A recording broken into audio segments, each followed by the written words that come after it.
Hello, I'm Raul Grijalva, representative from Arizona's 3rd Congressional District, and have the privilege of being the chairman of the Natural Resources Committee in the United States Congress. I want to thank everybody for joining us today for this very important discussion, and a warm welcome to our panelists who took the time and to have this conversation. I believe it to be a very important conversation.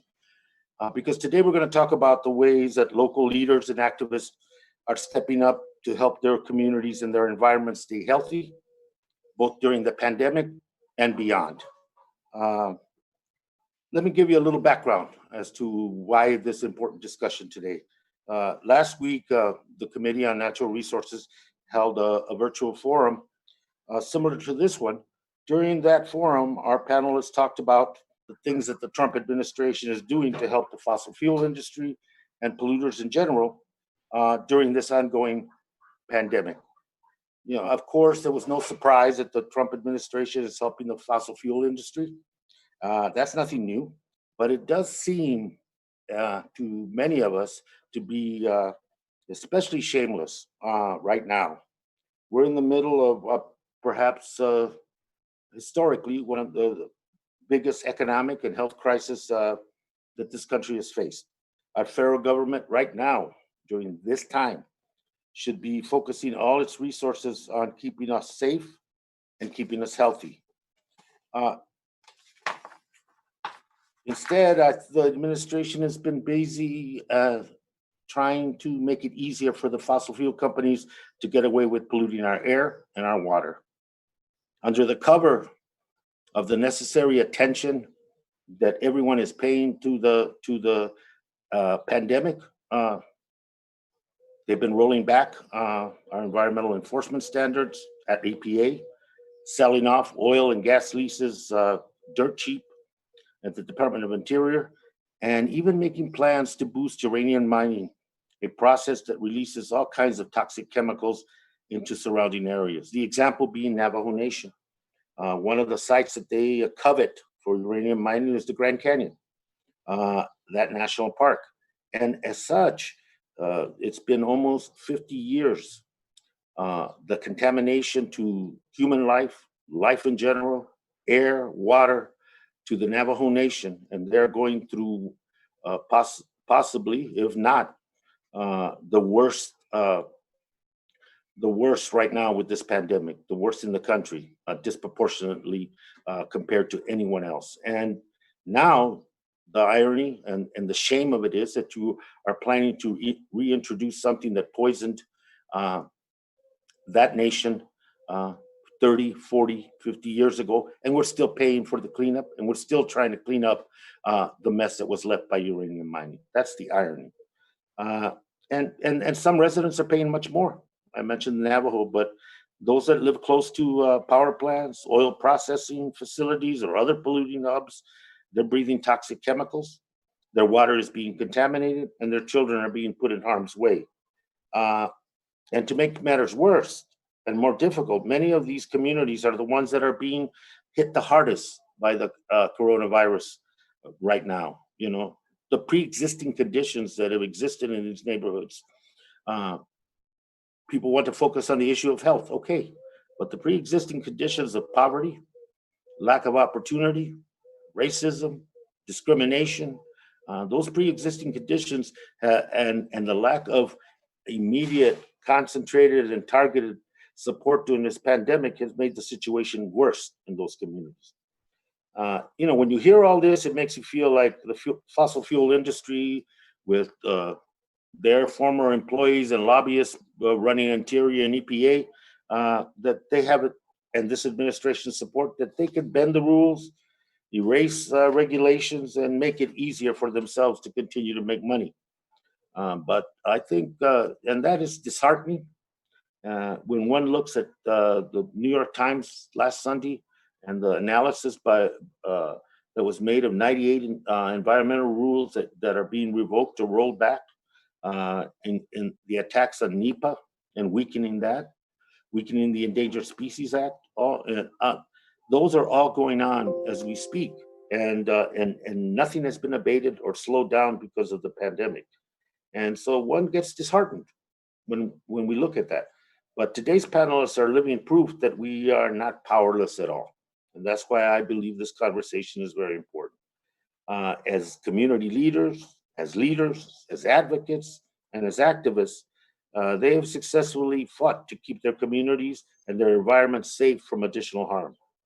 They're here to share how they have stayed informed, talked with their neighbors, organized, persevered, and fought back against an anti-environmental agenda of this administration and its dirty energy friends and legacy that they're leaving behind.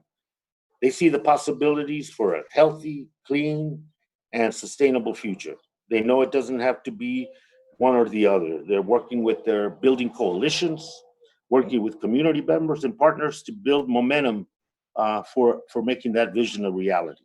I want to thank them again to the panelists for taking the time to be here and sharing your stories and your perspectives with us today.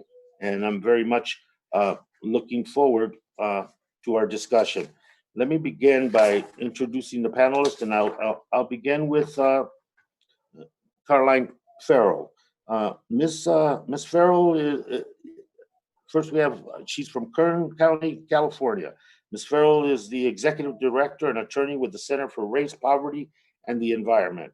For the last 20 years, she has worked with low-income communities and communities of color in the San Joaquin Valley of California on a variety of issues such as pesticides, air quality, water quality, and land use. Thank you, Ms. Farrell, and the time is yours.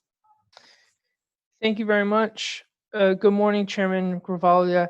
I appreciate the opportunity to talk about how communities have protected themselves from the harm the current administration's environmental rollbacks have caused. We've been working with community residents in the San Joaquin Valley to protect their health and environment for 30 years. The communities we work with are predominantly low-income Latinx communities that are essential workers during this pandemic: farm workers, food service workers, domestic workers, and healthcare workers.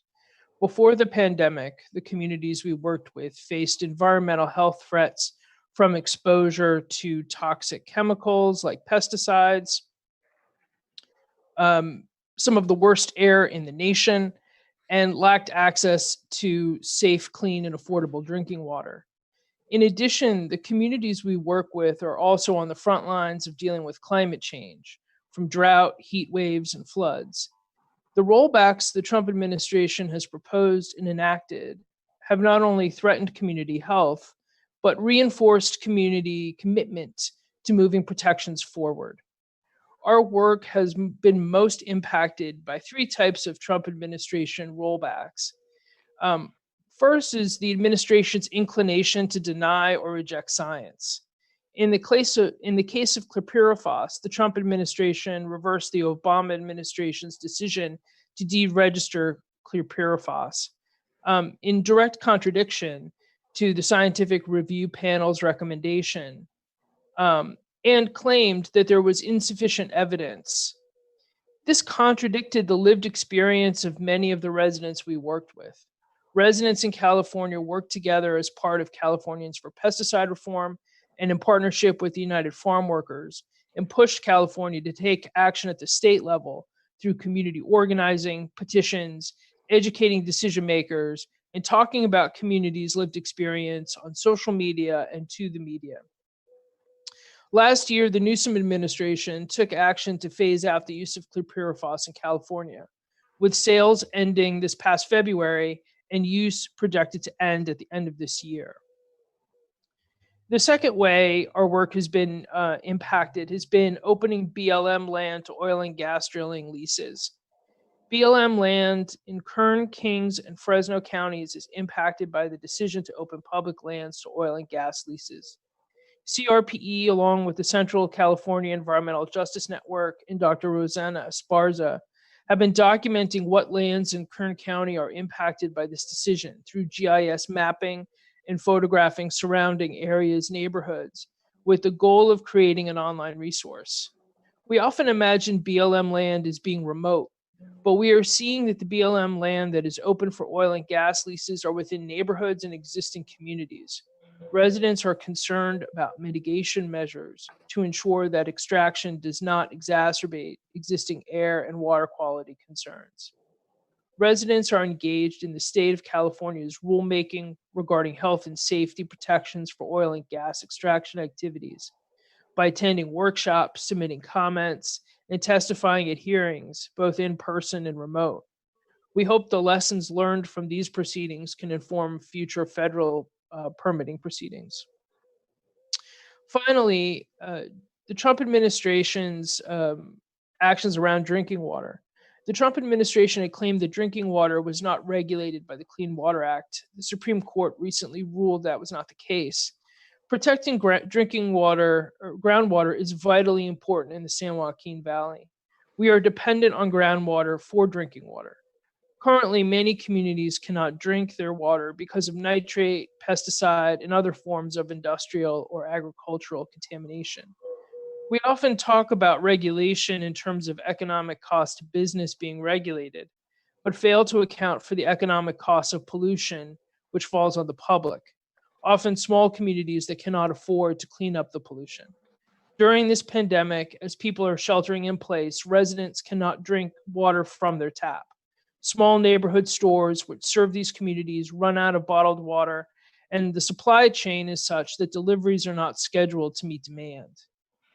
We work with partners, Community Water Center and Leadership Council for Justice and Accountability to secure donated bottled water. We expect 14,000 gallons each month for 3 months to help supply residents in the San Joaquin Valley, the Coachella Valley, and the Central Coast. Last week, CRP staff distributed 4,200 gallons of water to 233 families. This is just a drop in the bucket. We need long-term systemic solutions to these persistent water issues to address contamination. COVID-19, like climate change, has just exposed and exacerbated existing inequalities. We know that exposure to pollution has long been a threat to public health before the current pandemic, and we must provide systemic solutions. There is always a cost to pollution. The question is who pays? Polluters must pay.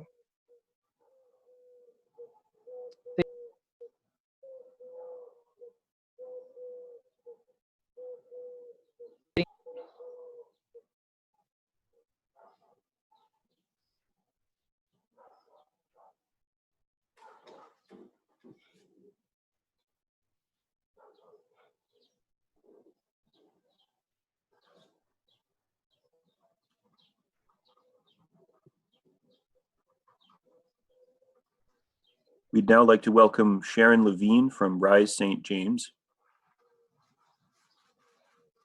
Good morning. Well, today. Thank you, Ms. Levine, for being with us. And Rise St. James, and it's a grassroots faith-based organization dedicated to opposing the siting of a new petrochemical facilities in the area. And you've done great work, marches, press conference, and demonstrations, and then you continue. And as you indicated, you continue to do so. And I want to thank you for being here and taking the time. And I look forward to your conversation. Time is yours. Okay. My name is Sharon Levine. I'm the founder and director of Rise St. James, a faith-based Christian organization working to protect the air, water, and soil of St. James Parish. I'm a retired school teacher of 39 years. I'm the daughter of a civil rights champion. My father fought for the administration on the west bank of St. James Parish. Now our homes are at risk for being destroyed by petrochemical facilities. My family have lived on this land for 4 generations. This is a historic free town in this area, and many of our families here are descendants of enslaved people who fought for and won independence. And now the petrochemical industry and the state of Louisiana are threatening us. For my talk today, I will focus on Formosa Plastics, a proposed $9.4 billion facility that would emit 13 million tons of greenhouse gases into the air every year. We are threatened by many facilities, including expanding tank farm and several methanol plants. But today I will focus on how we are blocking Formosa. Our governor announced that a statewide stay-at-home order would go into effect on Monday, March 23rd. The order was to begin at 5 p.m. on that day as the majority safety precautions to flatten the curve of COVID-19 pandemic. On that day, as we drove down Highway 18 in St. James and past the proposed Formosa plastic site, we had to duck in and out of traffic and wait our turn to pass. But on that Monday, workers were installing utility poles and digging on the proposed Formosa site. Even though there was no Formosa trucks and nothing with the company's logo, I knew it was Formosa. No police officer was directing traffic, and Formosa didn't care enough to inform us about what was going on. Formosa's spokesperson, Janelle Fox, had the audacity to say that Formosa values the health and safety of our workforce and the residents of St. James Parish. This is something else that made this digging a concern. St. James Parish is under flood warning because the Mississippi River is dangerously high. Digging within 1,500 feet from the river is illegal right now because the river is over 15 feet. I live right across the highway from the levee. Formosa plastic site is also right across the highway from the levee. It is illegal to dig within 1,500 feet of the levee. We cannot bury our loved ones at St. James Catholic Church Cemetery because it is too close to the levee. Yet Formosa can lay utility poles for a plant that would produce throwaway plastics. Even though I knew it was Formosa plastics, I had to prove it. I called our lawyers and others who we worked with, but no one could get confirmation of whether or not it was Formosa. The Army Corps of Engineers told us it was not Formosa. Elected officials in our parish did not know. When our lawyers called Formosa Plastics attorney in New Orleans, they were told that they have to call Taiwan, Formosa's headquarters, to find out what was going on. No one even got back to us. On Wednesday, March the 25th, 2 days after the stay-at-home order began, and on the third day of Formosa construction, I conducted a Facebook Live press conference on the proposed site of Formosa Plastics. 3 sheriff cars came to the site. Notice that no one had tried to stop the construction, but 3 cars came for me. I was able to handle the situation because I knew these officers all of their lives. One of the journalists who watched the press conference called Formosa Plastics and got confirmation from the company that yes, it had started construction on the first day of the stay-at-home order. Formosa Plastics claimed that utilities are an essential service and were not subject to the stay-at-home order. But we all know that distortion of the law. There is nothing essential about building a plant that would produce plastic pellets. The company did stop work and has not done any more work on the site since March 25th. The only reason we stopped them is because we took matters into our own hands and exposed them. If we had not held a press conference on that site, they would still be constructing today. We have lived here in St. James Parish our whole lives, yet residents and public officials were not notified of roadblocks during the biggest public health crisis we have ever seen. Why didn't Formosa Plastic inform the residents, the parish president, the sheriff's office that one of our most important roads would be obstructed for 2 days?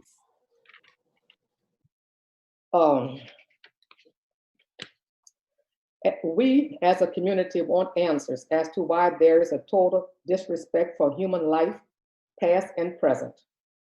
We found out that there are grave sites that's on the Formosa Plastic sites. Formosa still haven't addressed the multiple concerns and potential grave sites on this property.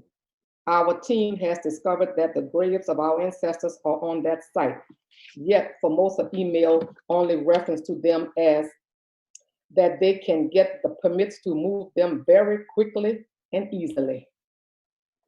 We stopped for most of plastic because of our vigilance as a grassroots level. We will continue to work with our financial and legal partners to make sure they remain stopped. All of our focus should be on protecting and ensuring one another's health during this pandemic. If this is the way for most of plastics behave when we are fighting for our lives during a crisis, we are more convinced than ever that the company has no place in St. James Parish. One other thing I wanted to say that we have 12 petrochemical plants in St. James on the West Bank in the 5th District where I live, within a 10-mile radius. If Formosa plastic comes into St. James, we will not be able to breathe the air. We are already bombarded with 12. The air is already toxic. We cannot drink the water. We cannot plant a garden. So if they come into St. James, we will not be able to breathe and we will die off. Thank you.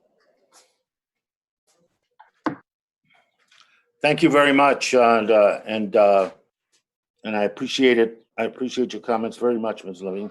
And finally, we have Councilman Costa Castanedis, and the councilman has represented his native Western Queens in New York City on the New York City Council since 2014.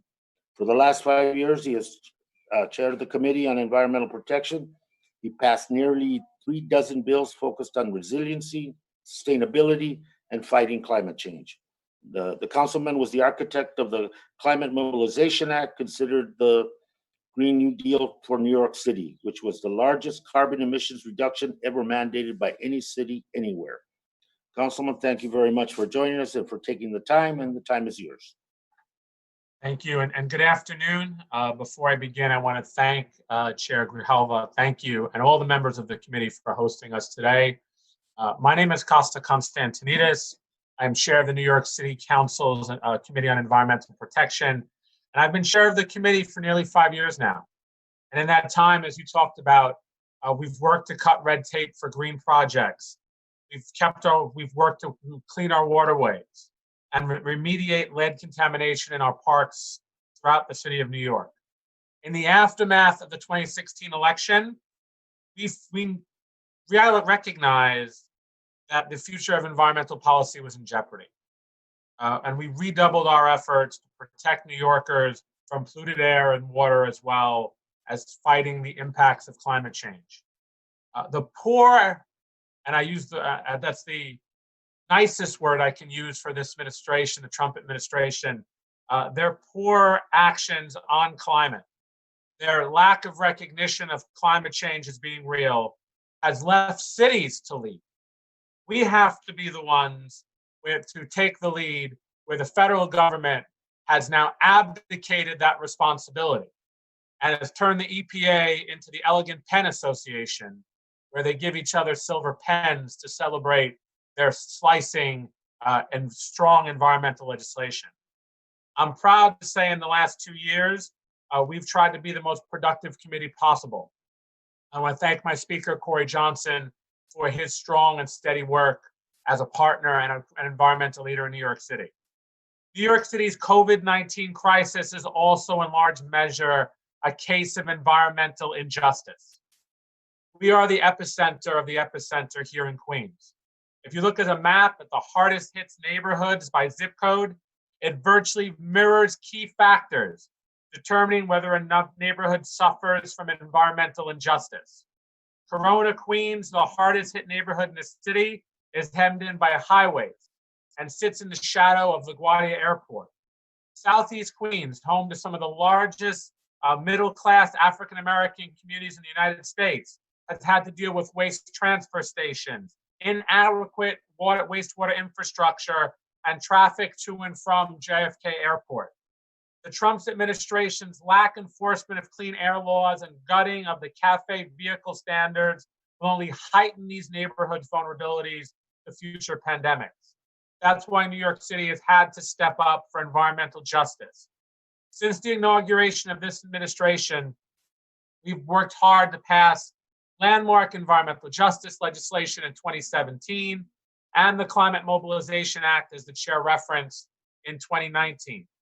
The first to create a comprehensive EJ plan for all city agencies to follow. It also required the city to create a map that communities can use to determine the sources of pollution near them. The second, the Climate Mobilization Act, required large buildings, the worst polluters in New York City.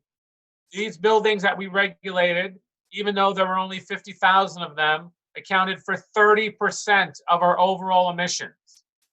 And the real estate industry pushed back hard on us passing this legislation. We cannot stop there.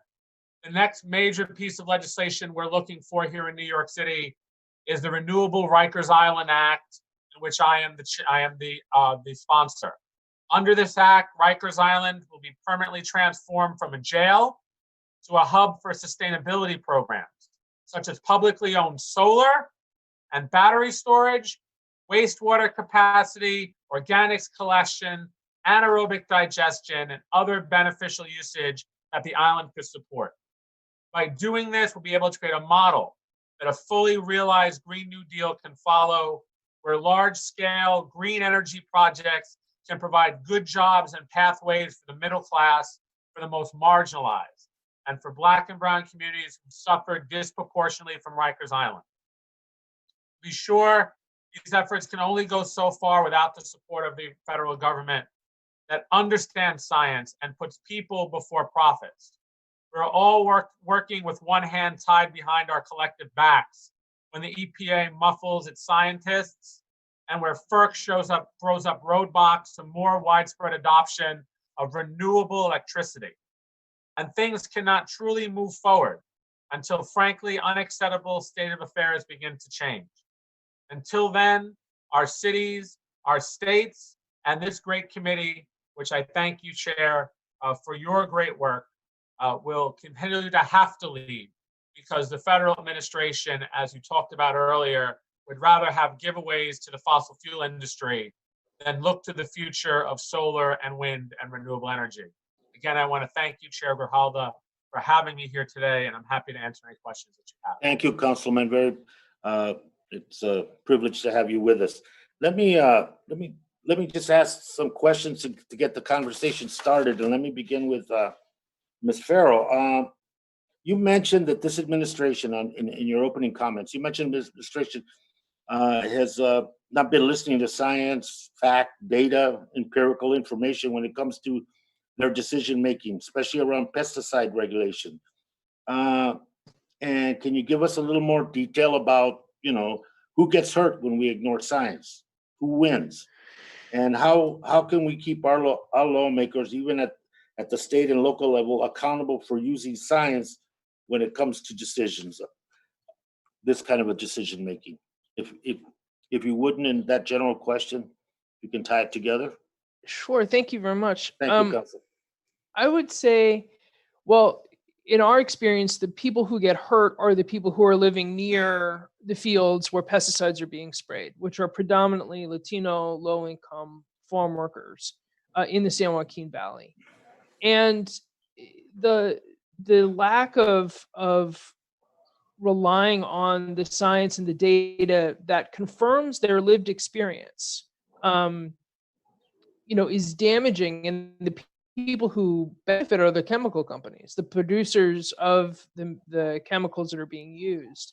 And the health costs are being borne by the public if people don't have health insurance and have to go to the emergency room because of a pesticide drift incident.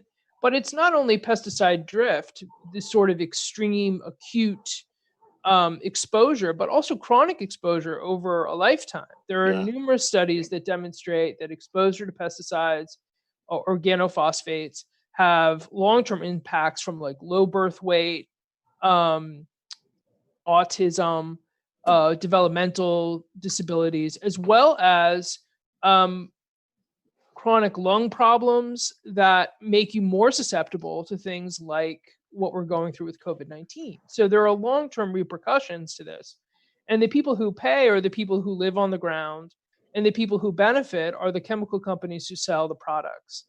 And I think relying on science and creating a standard of proof beyond like a shadow of a doubt also prevents us from taking action when we know that there is an impact. The kind of raising of standards of certainty, and also as our conversations around COVID-19, the public health data and the economic data are in conflict with each other, and which one wins is and which one is acted upon in this administration is of great concern. Yeah, that decision is being made, my opinion, that decision is being made on a political calculation, not on a data or science calculation. And that's to the peril of the rest of us in the long run. But you know, when I visit Kern County and had the opportunity to visit communities and visit with some visit with individuals, and I wanted to look at the potable water, the drinking water issue there, and reliable access to safe drinking water is something that many people just take for granted. And you work with families that don't have that, and I got to see that for myself and to discuss that with them. Paint a picture of what that reality is really like for those communities without access. How can they best advocate for themselves, which is something that I think is an important point, that at least from the people I spoke to, they were advocating for themselves. And so, if you don't mind. Sure. As I had stated last week, the staff of my organization were out distributing water to people, and Yeah. it was we also had a bit of a heat wave, not as bad as what was going on in Tucson, but it was warm. People We were don't just consider coming. it a heat. We don't consider it a heat wave. It's spring here, right? It was a warm spring day in Kern County, Okay. and it was people were coming off of work and lining up to get water because they can't drink their water from their tap. And because we knew that while we had a great deal, we had water to give out, we knew we didn't have enough for everybody. And it was really painful having to turn people away because we had to create a list of people who we had been told were in most need and had to give to those people, which is terrible to have to turn people away who need water. And we had gone out to one of the local stores to buy drinks for ourselves as we were giving out water. And the local stores didn't have any water in their stores. We bought Gatorade, we bought other things, but we couldn't buy water in their own local store. So they can't drink from their tap, they can't drink the water. And California has declared water as a human right. And the struggle over the last few years has been, how do you implement that right? And so communities have really, from a place of necessity and from a place of, we know that we need to access this human right, have been organizing in different coalitions with the Community Water Center and with Leadership Council for Justice and Accountability, Clean Water Action, working with a lot of local nonprofits in the San Joaquin Valley and statewide to connect with decision makers, to advocate at the local water board, but also to advocate at the state. So I think communities have gotten very good at figuring out how to use the different levels and levers of government, from the federal system to the state system to the local system, because you have to, because you're impacted by all of those decision makers. They each have a role to play, and using social media, using online tools, and really documenting their lived experience and stories, and recognizing that if water is a human right, we need to find a way to make sure that it's safe, clean, and affordable for everybody, and really relying on that. Thank you very much. Ms. Levine, if I may ask you, you organized 2 marches in St. James Parish, and tell us, could you tell us a little bit about how you got the idea and how you put it together? And what advice do you give to other people that sometimes the idea of a march, a demonstration, getting people together seems difficult or there's a reluctance to move into that direction. But what advice would you give to others who want to do the same thing? Well, when I first found out that Formosa Plastics wanted to locate in St. James Parish, I just couldn't understand why our parish council and our public officials would welcome them into our parish, knowing that we already bombarded with a lot of industry. As I went to public meetings and hearing all the details and stuff about these industries that I didn't really know about, I knew they were here, but I didn't know the effects of the chemicals that emitted into the air. So I formed an organization. I talked to some people in the community, and I asked them to let's do something. There was nothing we could do about it. Once our public officials vote for things to come in St. James, it's a done deal. So I didn't buy that because this industry was coming 2 miles from where I live, and I just couldn't understand that we have an industry coming in. So I formed an organization. I talked to people and asked them to join the organization. They joined. We had our first meeting on October 20th, 2018. We had our first march with Rise St. James on November the 3rd, 2018. That's was our first time being in the public, speaking to people, speaking out. Then we went on from there. Then other people asked to join. They joined with us. Then I joined an organization, one coalition called Coalition Against Death Alley. So we worked together with different organizations. Then we planned our second march in May 2019. Then we planned another march, October 2019. We went to the governor's mansion. We went to the Capitol. We asked to speak to the governor. He wouldn't speak with us. He won't even take our phone calls. He won't even listen to our concerns. But when he came down here in St. James to ask the African American votes, I spoke with him briefly for 1 minute. I asked him to stop this industry from coming into St. James. And he said, answered me, he will do a health study. He's not going to try to stop it because he approved it, because that industry will bring the state money, but it will bring St. James debt. We will die if this industry coming to St. James. The public officials have the power to stop all of this. They are not listening to the concerned citizens. And it's a shame I have to form an organization to try to stop what's going on in St. James. When I found out I had autoimmune hepatitis in 2016, I didn't have any idea that it was coming from the chemical plants. Ever since that, I joined an organization in 2015. It was called HELP, Humanitarian Enterprise of Loving People. They told me there was nothing we could do, and it was a done deal. They put a drive in me by telling it to me that it was a done deal. That must arise something inside of me, to come out of me. And that's when I formed this organization, and we've been going ever since. We have another organization called Louisiana Bucket Brigade. They are working closely with us to help us to get the word out. We've been doing live stream. We've been going to the parish council meetings, and we were speaking out. We give these marches, we speak out, we give live streams, we write letters to the editor, we write letters to different people, to the governor. The governor is not answering our letters. EPA won't even talk with us. They side with the chemical plants. The state and the federal government are backing these industries. We have, besides Formosa, we have 2 other industries that's trying to come into St. James. We have to fight all of these industries when our public officials are not even helping us. It's a hard fight, but we have to do it to save our community.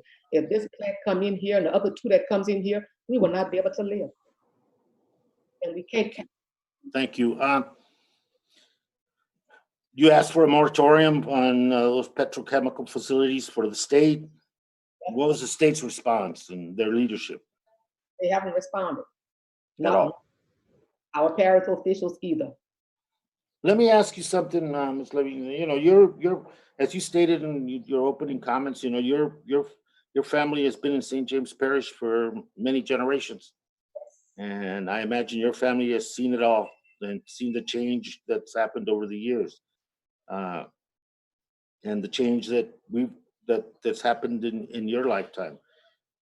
What would you say to people that would tell you, given the struggle that you're going through to protect the residents of St. James and their public health, what would you say to people who think you should just move out of St. James if it's not a healthy place for you to be anymore? What would you say to them? I would tell them, this is our lane, this is our home. Why should we have to give up our livelihood because some industry wants to come in? And we're not going to allow them to take what we worked for, what our ancestors worked for. We're not going to just give it up. No. Thank you very much. Councilman, thank you so much for being with us, and the standards and that New York City is setting on the issues that we're talking, Climate Mobilization Act being one, the Rikers effort being the other, and other things that have been done in terms of facilities, buildings, etc. Thank you very much for holding a very bright candle in the middle of our national disgrace with this administration in terms of the environment, climate change, and all the things that affect frontline communities. But I'm sure you had more than a few industries or businesses that have not been happy about the legislation you're leading in New York City, especially the Climate Mobilization Act. Can you tell us about some of the experience you've had with industry and how you've overcome those challenges when their opposition is well-connected and well-moneyed many times? Thank you, Mr. Chair. We've had several industries come in and attempt to bully our city into bad policy. And I've always had, and as I see you as well, we need to be governing by science and facts, not by fear. And, so we had the American Petroleum Institute come and testify against one piece of legislation. I asked what I felt was the threshold question of them. Do they believe that climate change is real? And do they believe that petroleum contributes to man-made climate change? And they did not want to answer the question. They said, that's not what we're here to talk about today. And I said, well, I'm the chair of the committee. I could read my shopping list if I wanted. So I'm going to ask you the question again. Do you believe that climate change is real? And do you believe that that gas and petroleum are part of that problem? They again refused to answer, so I started reading their campaign donations to climate deniers into the record, which made them very upset. And we had a little bit of a shouting match. I'm a kid from Queens, so if you shout at me, I'm going to shout back. So we had a little bit of a tussle. But in addition to that, they spent close to $250,000 to kill the legislation, and we still were able to pass it. Because we believed strongly, again, you have to govern by facts and science and not by fear. The same thing with the Climate Mobilization Act. We hear our power plants, our buildings actually are the worst polluters. These 50,000 buildings, as I alluded to earlier, only 50,000 out of 1.1 million. So you're talking about a very small percentage of New York City's buildings, but they accounted for 30% of our emissions total in the city of New York. If someone asked me, they said, why are you picking on us? Why are you singling us out? Why are you starting here? Well, that's where the emissions were. So that's why we had to, act. And they wanted to light the, we worked with stakeholders. We brought people to the table, the real estate board and the co-ops and condos and labor, environmental justice organizations. We formed a working group over 2 years discussing this legislation, working to make sure we get it right. We were not going to let the real estate industry write the bill. They wanted to have a 20% cut across the board, which I felt didn't make any sense. There'd be some buildings that were already good actors that would have had to force the cut. And, buildings that were solar and that were passive house that would have had to have fined emissions reductions. And yet the worst polluters would have to have cut 20%. So even though they were well moneyed, we were able to build a coalition with environmental justice organizations like NEJA, We Act for Environmental Justice, Yeah. working with our communities, our environmental justice neighborhoods, to highlight why this was so important. And we were able to pass it, 49-2. The only two individuals who did not vote for it were two Republicans from Staten Island. We do the best that we can, but sometimes you just can't convince everybody. But we've pushed back against special interest here, even though they've been well-moneyed, even though they've been trying to guide the narrative, and even though they can afford to put out press releases every day. If you look at the press, they are spinning a narrative around legislation that we've passed, that it's going to be bad for business, that it's going to be bad for buildings owners, that's going to be bad for everyday people. And we kept pushing back on that and continue to do so. And they haven't stopped, even though it's a year later. Councilman, you also mentioned, and I think Ms. Levine also mentioned that, and I think Ms. Farrell indicated that about science and fact. I believe that data and maps tell a story that can be very, very powerful tools for a community to use when they're advocating for themselves. Can you tell us a little more about the maps that your environmental justice legislation required the city to make, and how these maps help empower communities? And do you think these are useful tools outside of the city of New York? Concept. Well, absolutely. I think the environmental justice legislation helps us map both the detriments and the benefits. Right? Too often, what happens when there are dollars that do come from the state and the federal government, we see very often affluent communities being the ones who can access those, being able to write the money for, write the grants, being able to jump on those dollars for renewable energy and for opportunity. And our communities, our environmental justice neighborhoods sometimes lag behind. So this working group and the maps that they're going to create will help build some equality into both, trying to deal with the detriments, but also trying to make sure when the benefits are distributed, when dollars are being given out, the real dollars are being given to communities. Yeah. And we look at the Climate Mobilization Act. We just saw it today. I mean, that's why we don't call it the New York City Green New Deal. We call it the Climate Mobilization Act. We want it to be emulated. We just saw St. Louis today take a big step regulating their large buildings as well. So we wanted to make sure this was something that we've seen cities and actually countries reach out to us saying, how could we do this? We wanted to make sure that these were things that could be emulated and that could be duplicated throughout both the United States and throughout the world. Thank you so much. And I got my start in electoral politics as a consequence of working on a EJ issue here where I live, Tucson, Arizona, and the neighborhoods that I still live in. And it was a TCE contamination caused by the Air Force and caused by industry along a corridor that that threw all that and contaminated all the groundwater that in the area. And as such, lupus, testicle cancer, and all kinds of cancer began to appear in the urinary tract, way out of proportion. And at first it was dismissed as, well, maybe it's lifestyle, maybe it's their diet. And eventually maps were produced by some wonderful professors at the university that overlaid what you're talking about, that all the polluting industry, all the permitted industry, all the emissions were in one corridor. And that was that corridor where this contamination occurred. Eventually, EPA had to come in, create a Superfund site, and begin to clean. But the community I responded very well because it was about their health and it was about the health of their kids and their future. And I remember that vividly because it was a long, protracted fight to get it done. Just like the Mobilization Act, it takes a while, but it's worth every minute of it. So thank you very much for that effort and for the example. I want to, just for all the panelists, just a general question and then maybe some other stuff.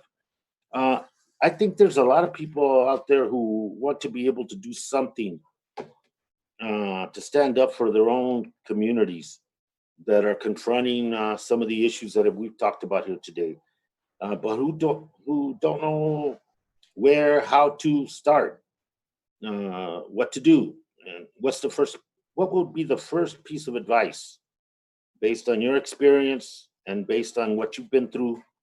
What would be the first piece of advice that you would give to someone who wants to start being more active in helping their community be healthy, safe place to live, and deal with environmental issues in their neighborhoods? What would be that first piece of advice you would give? And it's open to all three of you, please. Okay, Councilman, you can start. I Levine, go ahead. would say that when you feel your health is declining, that kind of like put a fight in a person. First of all, you have to find out what's going on in your community. You have to stand up. When you find out what's going on and what they're trying to do to you, and you have people and not know where it's coming from, you need to start getting involved into the public, going to the public, hearings, find out what's going on, start to get involved, start to help you with that. Get a group of people behind you that's willing to help work with you. You can't do it by yourselves. But what I did was I prayed and I asked God to show me what to do. And that's when He told me to fight. That's what happened with me. I don't know about anybody else. But That's when I good. talked to him and I told him that this industry want to come and destroy our community. And I cried and I prayed. I went to the meetings with the Health Association, with more people, everything about it. That it was already set in their mind that it was nothing they could do. They said, once you elect these people, they do what they want, and there's nothing you could do. But I felt in my heart that it was something that we could do. So I went out. I took that step out without even thinking twice. I just went out and I started to talk to people about joining an organization, started to find out what's going on, started to read about it. And just like I said, when the governor came into St. James and announced that Formosa would be coming into St. James, without even contacting us, without even asking our opinion, the citizens that live here. So that put something inside of me to know if I had to move. I asked God if I had to move or stay here. And He told me no, I didn't have to move. So that's when He put a fight in me to fight against this. And I was told that I cannot beat a $9.4 billion industry. That's what I was told. And this is what I answered them. I know I can't stop it, but God can stop it. And in my heart, something is going to stop Formosa. Formosa is not going to come into St. James 2 miles from where I live. That's the way I feel. That was my experience. But God, Thank you. Thank you. Ms. Farrell, one piece of advice you would give to someone? I mean, I think very similar to what Sharon said is that what we've seen is that first step going out is talking to your neighbors too, making sure that because what you're experiencing, they might be experiencing too. And you can connect and sort of build on that. And it often we've seen things start and organizations start and communities start by talking to neighbors and then neighbors talking to other neighbors and coming together as like a group, Yep. because there's power in that.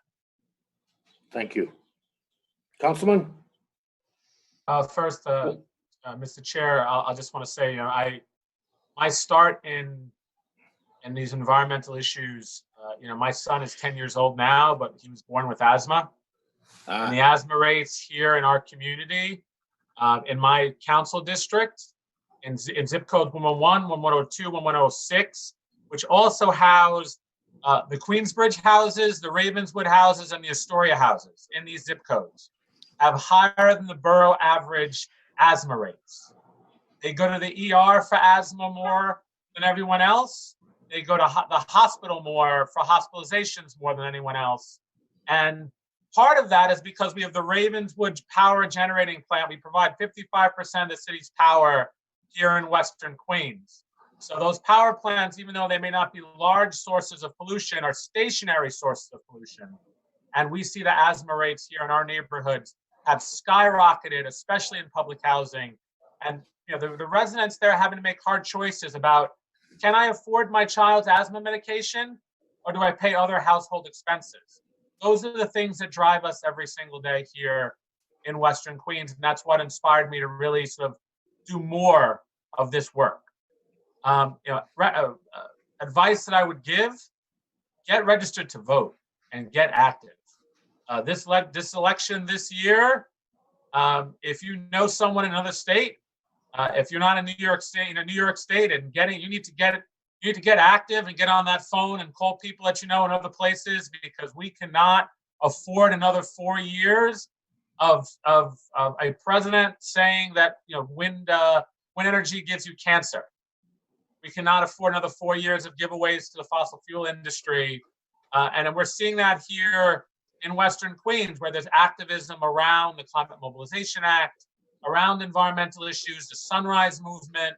We're seeing environmental groups here getting strongly involved. That would be my recommendation: is get active and get registered to vote and make your voice heard in November, because this year, more than any other year, is going to really matter the most.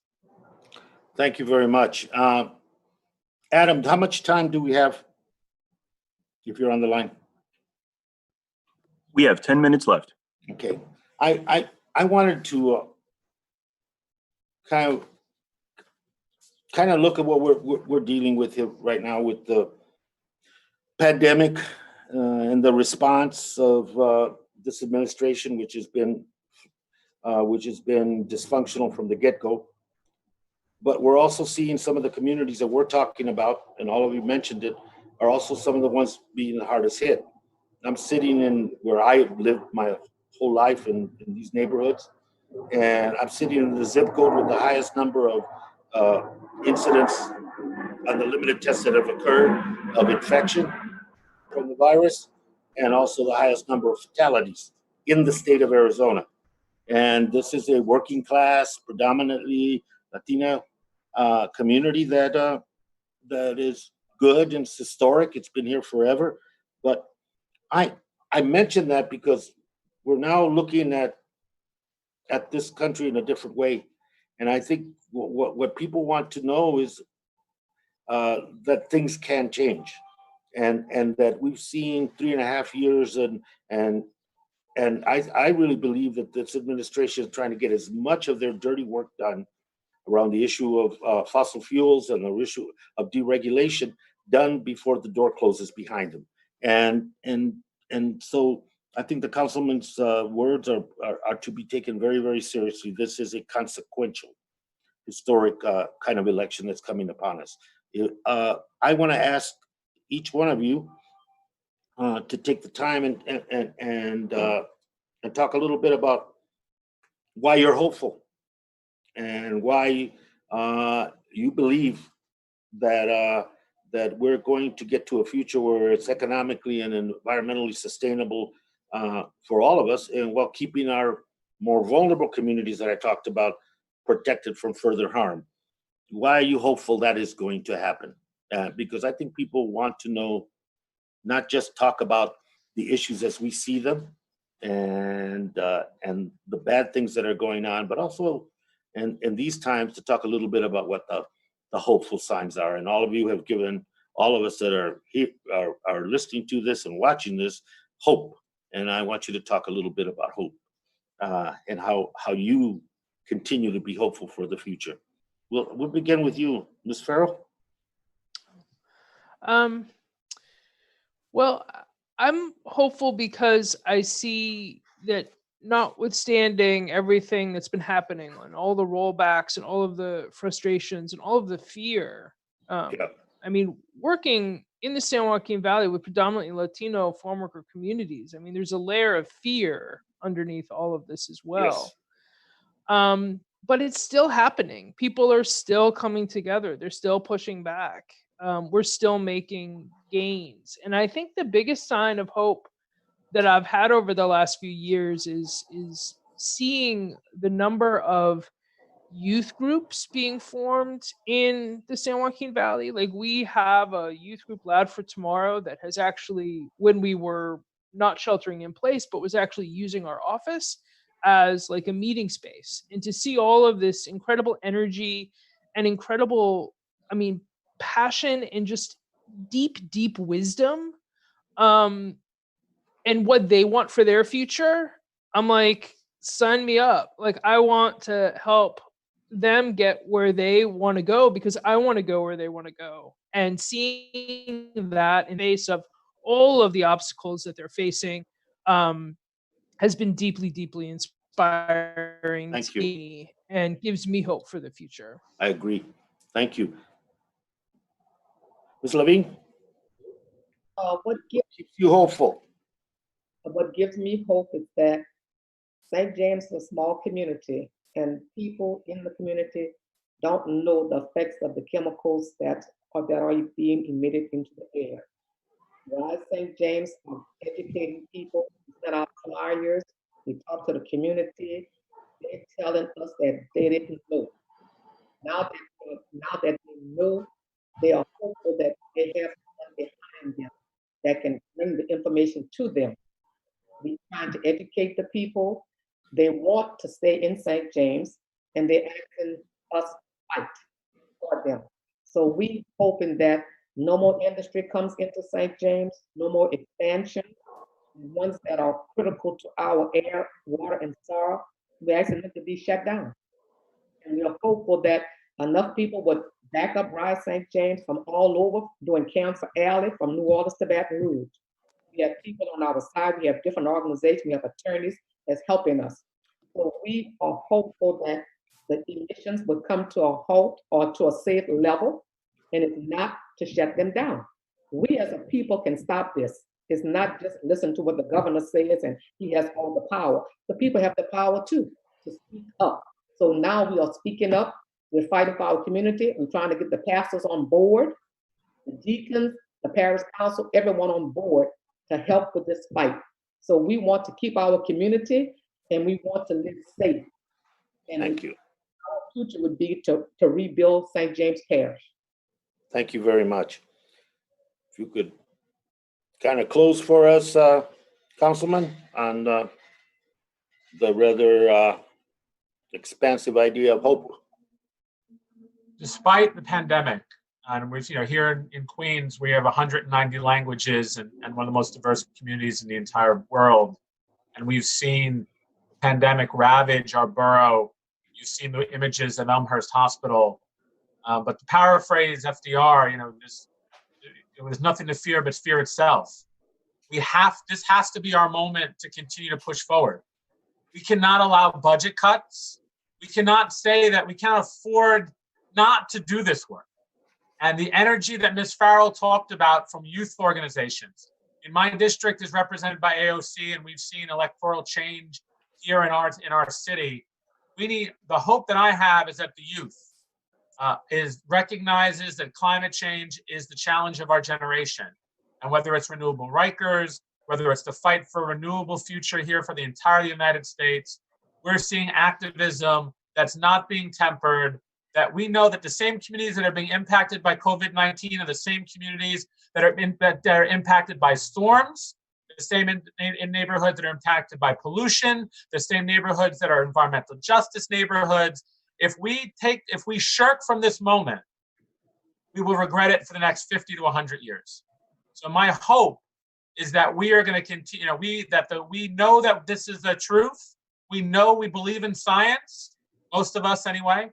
The Trump administration aside, most of us still believe in science, and that those that believe in science and those that believe that we need to act will take the necessary action. We'll continue to fight, and that we're going to bring a brighter future to all. That's the hope that I have, for my 10-year-old, that when he's the same age that I am now, and I'm 45, he's 10, that when he looks to me and says, "Dad, what did you do? What did we all do?" that we have a real answer for him. That's the hope in that future for the young people, because we're just borrowing this planet from them. Very well. Thank you. And to all the panelists, thank you very much. Deeply moving, and I think for the people that are watching, that I think it is a hopeful sign. There is I think that I really believe that there's a cleansing coming in November. And with that cleansing also will come the necessity for the people that are part of this panel and those of us that are in elective office to be part of the repair of the damage that was done. And then more importantly, to rebuild differently for the future. Something more equitable and something more sustainable and something more resilient for our neighborhoods. And all of you are doing that fight. You should be proud. I am certainly proud to have joined with you today.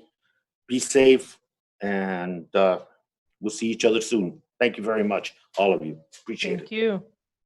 Thank you so much, Congressman. Thank you.